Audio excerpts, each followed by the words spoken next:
Hey everybody, this is Blake here, and welcome to my review of Anchorman 2: The Legend Continues. Now, I don't have a whole lot of time to film this because I got to get ready for dinner, but luckily there's not a whole lot I can say about this, so it should work out fine. I guess I'd consider myself a Will Ferrell fan. At least the movies that I like of his, I usually really do like, whereas the ones I don't really care for, I usually don't remember them. Like Bewitched is probably the lowest point of his career, but I can't think of any other ones are actually really that I hated. Otherwise, the worst case scenario is Semi-Pro, which I was just very indifferent to. But I love Talladega Nights, and I even adore that stupid ass Land of the Lost movie, even though I get a lot of flack for liking that one. But you have to remember that comedy is very subjective. There are no rules as to what makes something funny or not. It's just about our personal reactions to it. But the odd thing is Anchorman, it's not one of my favorites of his, and I don't dislike it. You see, I saw it when it first came out on DVD, and I just didn't really get it above everything. But when I saw the teaser trailer for the sequel, I just decided I'd go ahead and revisit it and hopefully like it a lot more. The teaser looked really funny, but what made me laugh even harder was apparently they had not even started filming the movie at that point. In fact, I don't even believe the script was finished yet. And even though I've heard examples of movies, releasing various teasers long before they start the filming process, like I believe Alien 3 did it, and I heard somewhere that Where the Wild Things Are did it like 8 years before they actually made the movie. I don't know if that's true. I'd have to look it up, but I'd never seen something like that up close. I've always just heard about other examples.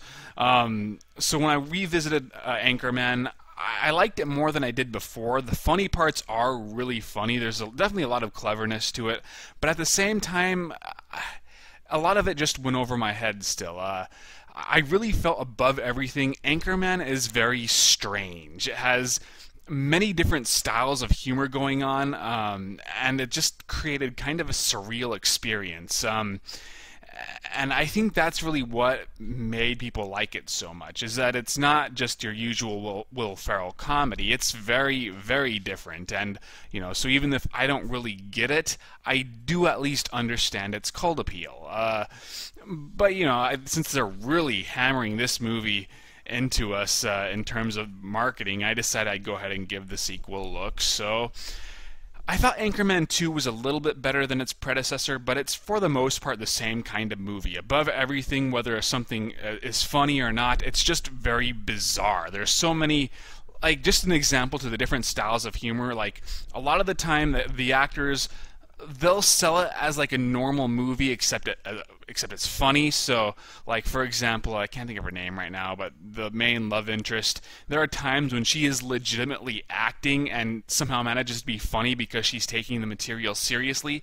But then there are other times where she'll just like be so over the top and intentionally bad.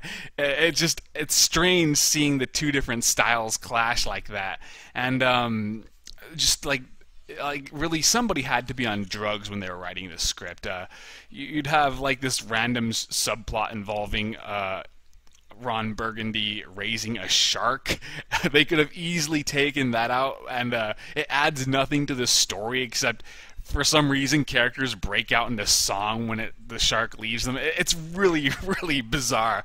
But at the same time, once again, that really helps this movie achieve its identity. If they didn't have those moments, I don't think anybody would remember either of these films.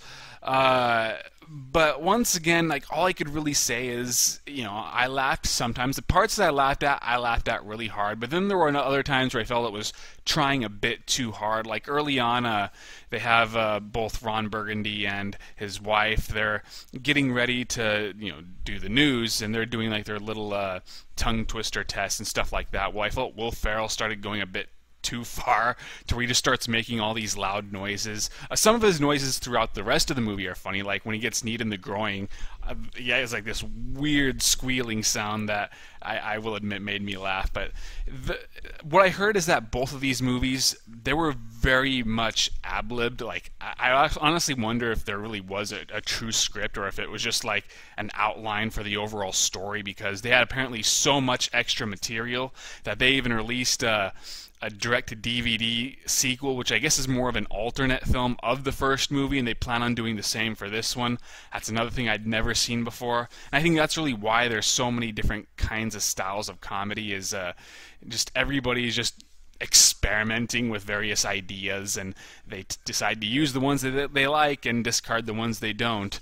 But there are times when I did feel they maybe could have cut certain things down or out because it was just trying too hard. Also, I did feel some of the supporting cast was underused, but at the same time, I was sort of split too, because I think Paul Rudd should have had more material to work with. I really did like him in this movie, like even more so than the first one. But Steve Carell, I really liked him once again in parts, but other times I just felt that they were forcing that character down our throats too much. I thought he was much better utilized in the first film, not helped by the fact that he's sharing some of his screen time with Kristen Wiig, who I'm not a big fan of. I thought she was actually pretty annoying. Once again, there were a few funny parts with her, but I don't know, her style of comedy has just never really set well with me when it's that extreme. Anything else I could say? There's some great cameos. I really do love the surprise guest appearances that appeared during the end of the movie. Like, there's this one recreation of that scene where all the different newscasters are fighting, and in the first film they had like Ben Stiller, Vince Vaughn, Luke Wilson, and that was really impressive. Well, this film takes that much farther, and I was really surprised to see who would appear in this movie. And the production values are definitely great. This had a pretty solid budget, obviously, but that's really all I've got. And hopefully you could understand how you think you'll feel based on what I said. So yeah, I'm kind of stumbling over my words now. If you liked the first movie, you should definitely watch this. If you like the first film enough to see it in theaters, then see this one in theaters too. I'd say it's even worth a full price, because as I said, I do believe that it was a little bit more consistent than the first film in terms of delivering more laughs. But if you did not like the first film, then don't bother. If you thought the first one was okay, then maybe you just want to wait till it comes out on DVD. So that is my review. I hope you enjoyed it. I did written reviews of Fright Night 2, which is the sequel to the remake. I hate just describing that. That annoys me so much. Then I also did a written review of Yip Man: The Final Fight, another one of the new Yip Man movies they keep making in Hong Kong. The Hobbit: The Desolation of Smog, obviously check that out, and Bulletproof Monk and the original Texas Chainsaw Massacre. So please read those reviews. I just learned that I recently crossed the 1,000 review mark, which I'm both happy about and kind of sad too. God, I need a life. I started this website like in 2007, so it's been 6 years, but 1,000 reviews, good for me.